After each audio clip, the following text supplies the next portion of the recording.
ഹിമകുന്ദമൃണാളാഭം ദൈത്യാനാം പരമം ഗുരും സർവശാസ്ത്രപ്രവക്താരം ഭാർഗവം പ്രണമാമ്യഹം. എല്ലാ ശാസ്ത്രങ്ങളുടെയും പ്രവക്താവായ, വക്ത എന്നാൽ സംസാരിക്കുന്ന ആളാണ്. പ്രവക്ത പ്രകർഷേണ വക്തും ശീലം അസ്യേതി. വിശേഷപ്പെട്ട ആധികാരികമായി സംസാരിക്കുന്ന വ്യക്തിയെയാണ് പ്രവക്ത എന്ന് സംസ്കൃതത്തിൽ പറയുന്നത്. എല്ലാ വിഷയങ്ങളെയും ആധികാരികമായി സംസാരിക്കുന്ന അസുരാചാര്യനായ ശുക്രനെ ഞാൻ നമസ്കരിക്കുന്നു.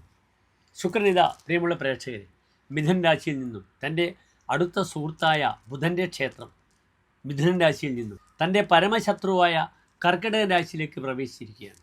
കേവലം 28 ദിവസമാണ് ശുക്രൻ കർക്കിടക രാശിയിൽ ഉണ്ടാവുക.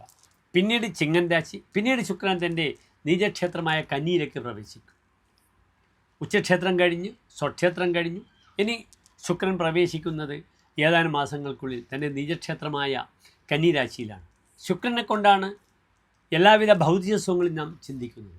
ശുക്രനെ കൊണ്ടാണ് സ്ത്രീകളെ ചിന്തിക്കുന്നത്. ശുക്രനെ കൊണ്ടാണ് ആഡംബര സുഖഭോഗ വസ്തുക്കളെ ചിന്തിക്കുന്നത്, വാഹനങ്ങളെ ചിന്തിക്കുന്നത്.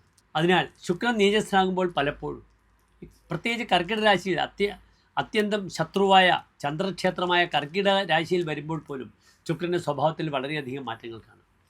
ദിഭാര്യോർത്തി ഭീരുർ പ്രബല മതശോകസ്യ ശശിമേ. കർക്കിടകത്തിൽ ആശയഫലം വരാഹ മിഹിര ആചാര്യർ ഇപ്രകാരം പറഞ്ഞിരിക്കുന്നു: ദ്വിഭാര്യ അർത്ഥി. 2 ഭാര്യമാരുണ്ടാവുക, അല്ലെങ്കിൽ 2 സ്ത്രീകളുമായുള്ള ബന്ധങ്ങളുണ്ടാവുക. ഭാര്യയല്ലാതെ മറ്റു സ്ത്രീകൾ കടന്നു വരിക. അർത്ഥി ആഗ്രഹിക്കുന്ന ആളാവുക, അനേകം സ്ത്രീകളെ ആഗ്രഹിക്കുക. കർക്കിടകം ബഹുവാദ രാശിയാണ്. പ്രബല മതശോകശ്ച, പ്രബലമായ മതം, കാമം, ദുഃഖം, വിരഹം ഇതൊക്കെ അനുഭവിക്കും. അതിനാൽ ശുക്രൻ പല രാശിക്കാരും വളരെയധികം ശ്രദ്ധിക്കണം. സ്ത്രീ സംബന്ധമായ അപഖ്യാതികൾ, പേരുദോഷങ്ങൾ, ഇപ്പോഴത്തെ ഏറ്റവും പ്രധാനമായിട്ട് പോക്സോ കേസ്, ഇതിലൊക്കെ ഈ ശുക്രൻ വളരെയധികം പ്രതിസന്ധികളും ബുദ്ധിമുട്ടുകളും കൈവരുന്ന ഒരു സമയമാണ് ഇതെന്ന് നിങ്ങൾ അറിയണം. എൻ്റെ പ്രിയപ്പെട്ട പ്രേക്ഷകർക്ക്, മേടം മുതൽ മീനം വരെയുള്ള 12 രാശിക്കാരുടെയും ശുഭാശുഭഫലങ്ങൾ നാം ചർച്ച ചെയ്യുന്നു.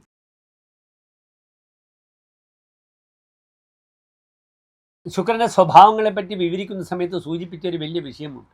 ചിങ്ങൻ രാശിക്കാർ വളരെയധികം ശ്രദ്ധിക്കും. ശുക്രൻ 12-ലാണ്. സ്ത്രീഹേതുകമായ അനർത്ഥങ്ങളുണ്ടാകും. അതിനാൽ വളരെയധികം ശ്രദ്ധിക്കണം. അധ്യാപകരായാലും മറ്റ് കർമ്മ മേഖലയിൽ പ്രവർത്തിക്കുന്നവരും സ്ത്രീകളോട് ഇടപഴകുന്നവർ വളരെ ശ്രദ്ധിക്കുക.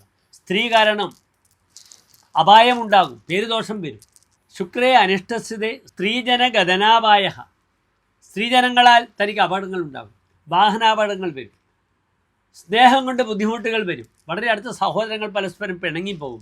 തന്നെ ജോലി തൽക്കാലത്തേക്ക് നഷ്ടപ്പെടുക, ജോലിയിൽ വളരെയധികം പ്രതിസന്ധികൾ വരും. തന്നെ വളരെ ആത്മാർത്ഥമായി ആത്മാർത്ഥതയോട് താൻ നോക്കി നടത്തിയ കമ്പനികൾ നിസ്സാര കാര്യത്തിന് ബോസ് തനിക്കെതിരെ തിരിയും. കാരണം ശുക്രൻ 10ാം ഭാവാധിപനാണ്, കർമാധിപനാണ്.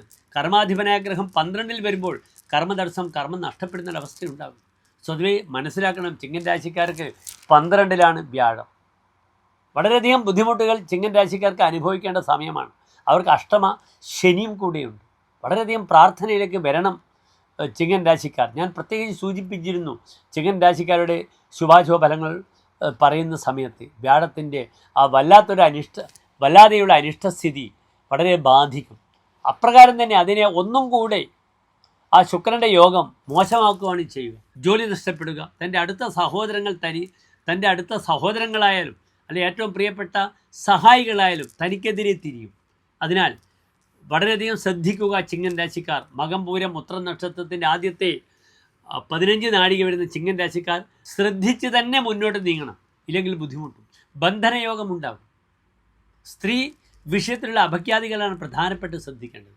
ചെറിയ പെൺകുട്ടികളോട് സംസാരിക്കുമ്പോഴോ കമൻ്റ് അടിക്കുമ്പോഴോ അറിയാതെ ഒന്ന് എന്താ മോളെ എന്ന് പറഞ്ഞ് തൊട്ട് നോക്കിയാൽ മതി, കംപ്ലൈൻറ്റ് വരും, തനിക്ക് മാനഹാനി സംഭവിക്കും. വളരെ ജാഗ്രത പാലിക്കുക. നന്നായി ദേവിപ്രീതി ചെയ്യുക. പ്രിയമുള്ള ചിങ്ങൻ രാശിക്കാരെ, നമസ്തേ.